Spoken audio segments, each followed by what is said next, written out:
L'Éternel te relèvera. L'Éternel te relèvera. Dans le nom puissant de Jésus-Christ. Tu n'es pas seul, tiens bon. Tu n'es pas seul, tiens bon. L'Éternel te sortira de cette situation. L'Éternel te sortira de cette situation. Dans le nom de Jésus-Christ. Crois que l'Éternel est ton bouclier. Il est ta gloire et il relève ta tête. Dans le nom puissant de Jésus. Alléluia.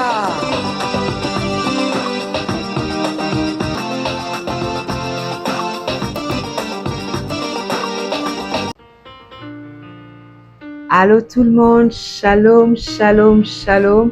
Mon nom est Sandrine, j'aimerais partager avec vous la parole de Dieu par la grâce de Dieu. Si c'est votre première fois dans notre chaîne Lift Me Up, nous souhaitons la bienvenue dans le nom puissant de Jésus-Christ. Peu importe ce que vous traversez en ce moment, que la paix de notre Seigneur Jésus-Christ soit sur vous. Souvenez-vous que le désir de Dieu est de vous relever et de vous emmener à une autre dimension dans votre destinée. Avant de commencer notre sujet, nous allons prier. Père éternel, nous te disons merci. Merci pour ton amour inconditionnel. Nous te rendons grâce et nous te bénissons. Nous élevons ton nom plus haut et il n'y a point de Dieu comme toi. Saint-Esprit de Dieu, nous t'invitons, prends la place en ce moment.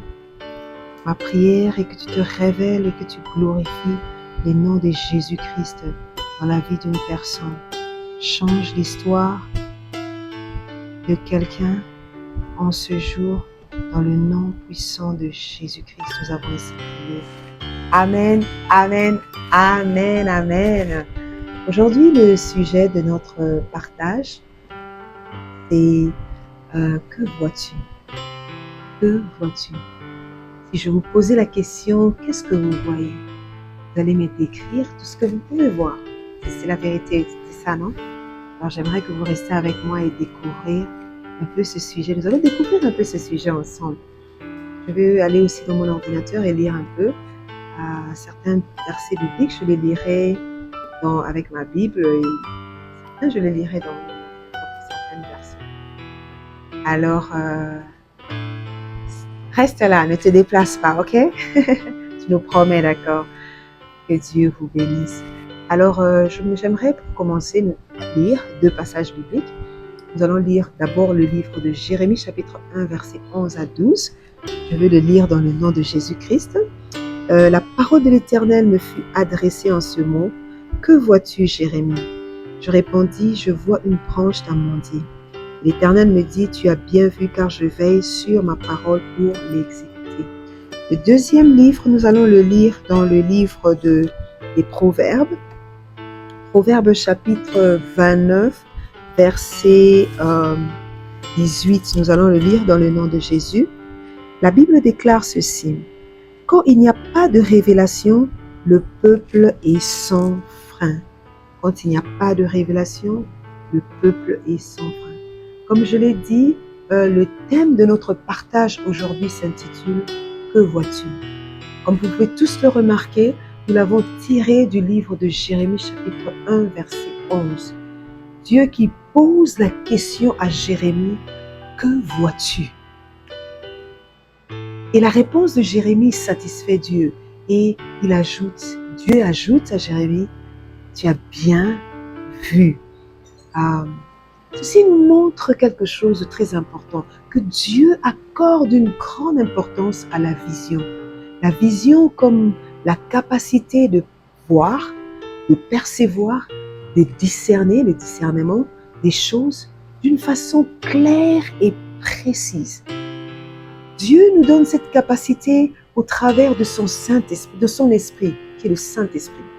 Dans Jean chapitre 14, verset 26, la Bible nous dit ceci. Mais le Consolateur, ça c'est Jésus avant de monter au ciel, il nous dit, mais le Consolateur, l'Esprit Saint, que le Père enverra en mon nom, vous enseignera toutes choses et vous rappellera tout ce que je vous ai dit. Et dans 1 Corinthiens chapitre 1, verset 2 à 10, dans la partie B, je peux le lire juste le tout, la Bible dit, Dieu nous les a révélés par l'Esprit, car l'Esprit sonde même les profondeurs des dieux. Lorsque nous regardons quelque chose, lorsque nous regardons une situation, lorsque nous regardons une personne, lorsque nous regardons à nous-mêmes, Dieu veut que nous voyions les choses de la manière dont il le voit, de la manière dont il le voit, et surtout par la révélation de son esprit. Cela me ramène à une histoire que j'aime beaucoup, vraiment beaucoup, dans l'Ancien Testament, de la guérison de l'aveugle par Jésus à Bethsaïda. Nous trouvons ce passage dans Marc chapitre 8, versets 22 à 25. La Bible dit ceci, il se rendit à Bethsaïda et on emmena vers Jésus-Christ un aveugle qu'on le pria de toucher. Et il prit l'aveugle par la main et le conduisit hors de la ville. Puis il me mit la salive dans les yeux, puis imposa les mains et demanda s'il voit quelque chose. C'est Jésus qui demande à l'aveugle. Et il regarda, ça c'est l'aveugle. Il dit, j'aperçois des hommes, mais j'en vois comme des arbres et qui marchent. Jésus lui mit de nouveau, la Bible dit, Jésus lui mit de nouveau la main sur les yeux. Quand l'aveugle regarda fixement, la Bible dit, il fut guéri et vit tout distinctement. La première question que Jésus pose à l'aveugle, que vois-tu? Jésus voulait juste rassurer que l'aveugle avait vu sans confusion. Ici encore, nous allons tirer 2 leçons. La première leçon est lorsque nous venons dans la présence de Dieu, nous venons pour une rencontre. Nous venons pour rencontrer Dieu personnellement. Nous venons pour rencontrer Jésus personnellement. Nous devons éloigner de nous toute forme de distraction, tout ce que nous empêche de vivre le miracle de Dieu, tout ce qui nous empêche de vivre la main puissante de Dieu, tout ce qui nous empêche de vivre les surnaturels. La distraction peut être la situation dans laquelle nous nous trouvons. Une maladie, exemple une maladie pour le cas de l'aveugle, un rapport médical, une situation humiliante, une situation fatigante, la distraction. Pouvez-vous même les nommer? Et la deuxième leçon que nous tirons dans ce passage, c'est que Dieu est capable de nous donner une autre opportunité. Même si dans le passé nous avons échoué. Cela ne veut pas dire que c'est fini pour toi. Cela ne veut pas dire que si hier j'avais échoué, et qu'aujourd'hui je vais échouer. La Bible dit il y a de l'espoir. Et dans Ecclésiaste chapitre 9, verset 4, il dit pour celui qui vit, il y a de l'espoir. On compare même dans ce passage un chien vivant vaut mieux un lion mort. Pour dire que si toi tu vis maintenant, même si tu es fatigué de la vie, même si tu as échoué, même aujourd'hui, au moment où je te parle, tu as échoué, la Bible te dit, il y a de l'espoir pour toi. Je reviens à l'histoire de l'aveugle. La Bible dit, Jésus lui mit de nouveau les mains sur les yeux. J'aime beaucoup cette partie. Et quand la Bible dit, quand l'aveugle regarda fixement. Cela veut dire que l'aveugle n'a pas regardé en bougeant. Parce qu'avant, il regardait, il a vu les hommes qui bougeaient, il a regardé les situations qui bougeaient comme des hommes. Il était perdu dans l'histoire, comme on peut dire en français. La Bible déclare, quand l'aveugle regarda fixement, il fut guéri et vit tout distinctement, tout clairement. Cela veut juste dire ceci. Ce n'est qu'en ce moment-là que l'aveugle avait pris conscience, avait eu la révélation que lorsqu'on s'approche de Dieu, on doit oublier ses problèmes. Je ne sais pas quels sont tes bagages que tu as, je ne sais pas quelles sont les difficultés que tu traverses lorsque tu t'approches de Dieu. Tu dois carrément les oublier et faire confiance en Dieu. L'aveugle avait pris confiance qu'il était devant Jésus et que c'était seul Jésus qui devait donner la solution à son problème. C'était seul Jésus qui devait l'aider à recouvrir la vue. Il a fixé ses regards. La Bible déclare, il a fixé. Quand on fixe les regards, ça veut dire qu'on ne bouge pas un autre côté. Nos regards sont fixés à Jésus. Il a fixé ses regards à Jésus. Et la Bible déclare, il fut guéri. Et il vit distinctement. J'aimerais parler à un cœur aujourd'hui. Toi qui m'écoutes, chaque fois que les choses semblent se compliquer un peu, chaque fois que les choses ne vont pas bien, n'oublie pas de chercher Dieu. N'oublie pas de fixer le regard sur Jésus. Car Dieu a la possibilité de pouvoir te toucher. Dieu est le seul qui peut toucher et te révéler des choses qui sont cachées. Notre capacité de voir comme Dieu voit dépend de notre relation avec le Saint-Esprit. Nous avons besoin de cette relation avec le Saint-Esprit, car la Bible dit, il y a quelques attributs du Saint-Esprit que nous voyons, dans Jean chapitre 14, verset 26, la Bible parle du Saint-Esprit comme le consolateur. Quand tu es triste, quand tu es abattu, tu as besoin de la consolation. Tu peux juste te dire, Saint-Esprit, j'ai besoin de la consolation. La Bible parle dans Jean chapitre 14, verset 26 du Saint-Esprit comme un enseignant, celui qui enseigne toutes choses. Lorsque tu es dans le manque et tu ne connais pas, tu ne comprends pas les choses, tu peux dire, Saint-Esprit, enseigne-moi. Il est aussi l'Esprit qui est capable de te rappeler tout ce que Dieu a dit concernant ta vie, tout ce que la parole de Dieu, parce que Jésus disait, vous rappellera ce que je vous ai dit. La parole de Dieu dit que Jésus est la parole. Jésus est la parole. Et cette parole et toutes les paroles que Dieu a déclarées sur toi, même au travers des serviteurs de Dieu, toutes les paroles que Dieu a dites sur ta vie, la Bible déclare que le Saint-Esprit est même capable de te rappeler. Quand on parle de te rappeler, même des révélations, tu peux faire face à des situations. Le Saint-Esprit te donne une idée. Tu es peut-être dans un business, tu es peut-être dans une affaire et les choses ne marchent pas comme il le faut. Les choses marchent comme ça. Tu peux crier, tu dis, Saint-Esprit, j'ai besoin de ton aide. Et le Saint-Esprit peut te donner une idée parce que la Bible dit dans 1 Corinthiens, j'aime beaucoup ce passage, 1 Corinthiens chapitre 2 verset 10, le Saint-Esprit, l'Esprit des révélations qui sont de tout, même les profondeurs des dieux. Si nous voulons voir Dieu, voir les choses comme Dieu les voit, nous devons marcher avec le Saint-Esprit, car c'est le Saint-Esprit qui va nous enseigner toutes choses et il va aussi nous rappeler toutes choses, toutes les profondeurs, car il puise même dans les profondeurs des dieux. Ma question aujourd'hui est celle-ci. Quels sont les aspects de votre vie où vous vous sentez dans la confusion? La confusion, oui, j'en ai subi aussi. Il peut s'agir d'un problème familial, d'un problème de santé, d'un problème financier, d'une affaire, d'un travail. Pouvez-vous même les nommer? Vous pouvez même arriver au point d'être dire, je suis fatigué, j'en peux plus. Il m'est déjà arrivé de dire ça. Et la Bible m'a reconforté. J'aime le Saint-Esprit parce que le Saint-Esprit va te rappeler toutes ces promesses de Dieu. Le Saint-Esprit va te rappeler dans la parole de Dieu. Et je lis le livre de Jérémie 33, car Dieu me dit et te dit à toi aussi, invoque-moi et je te répondrai. Je t'annoncerai des choses grandes, des choses que tu ne connais pas, des choses que tu ne maîtrises pas.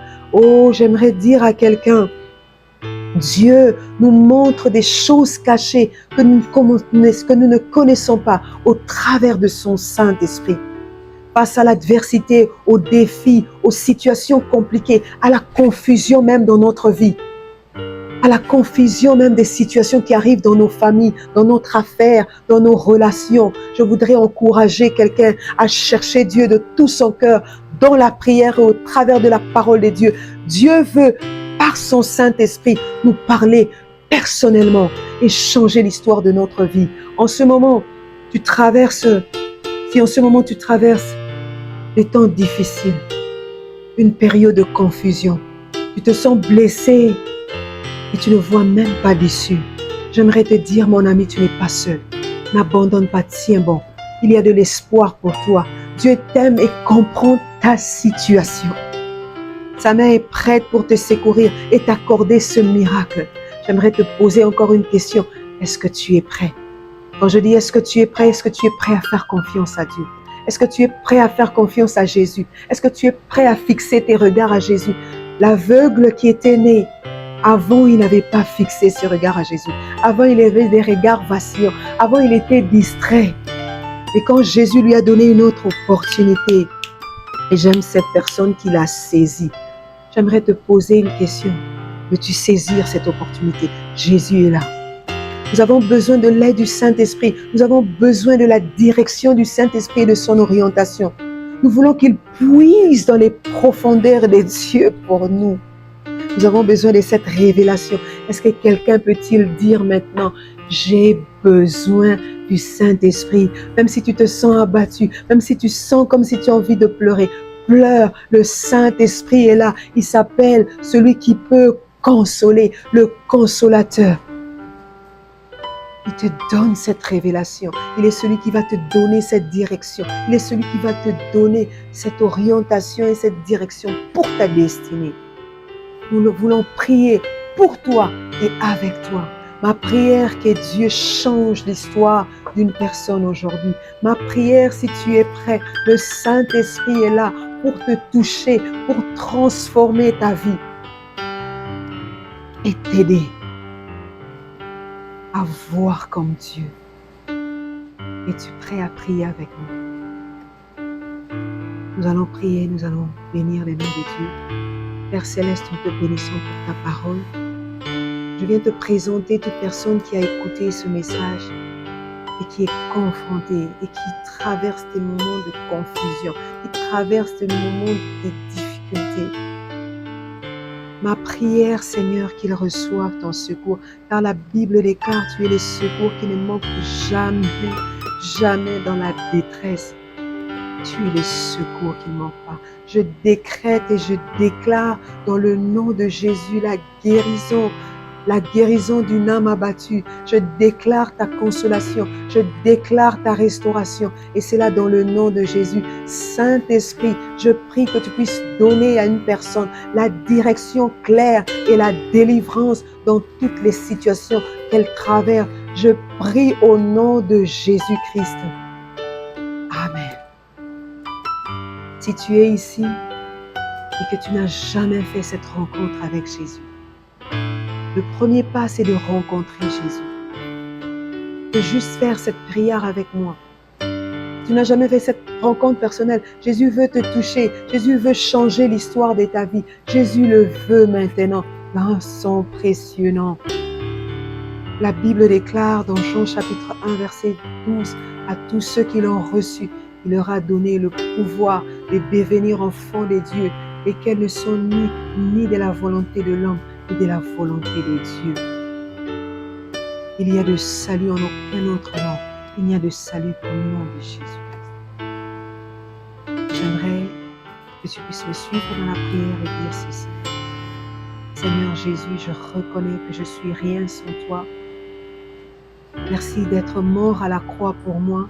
Merci de me pardonner d'avoir mené ma vie tout seul. Je t'accepte comme mon Seigneur et mon Maître personnel.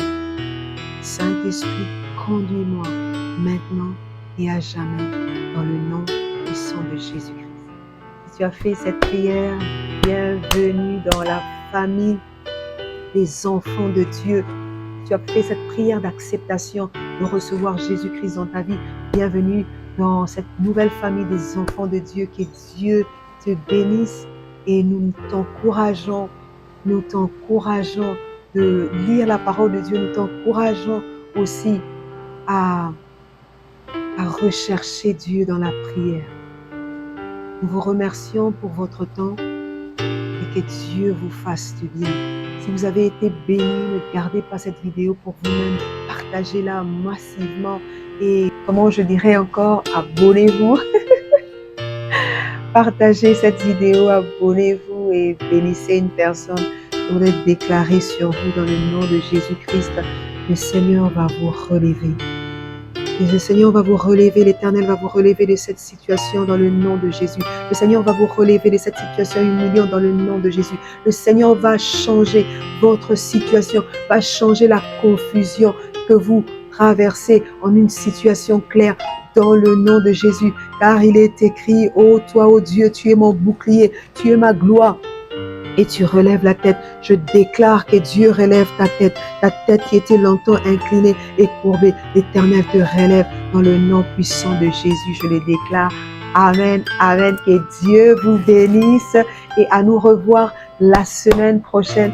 Merci beaucoup. Que Dieu vous bénisse. Soyez bénis. Nous vous aimons et retenez ceci, que nous vous aimons, mais Dieu vous aime d'un amour inconditionnel. Soyez bénis et à nous revoir la semaine prochaine. Dieu vous bénisse. Amen. Shalom, shalom, shalom.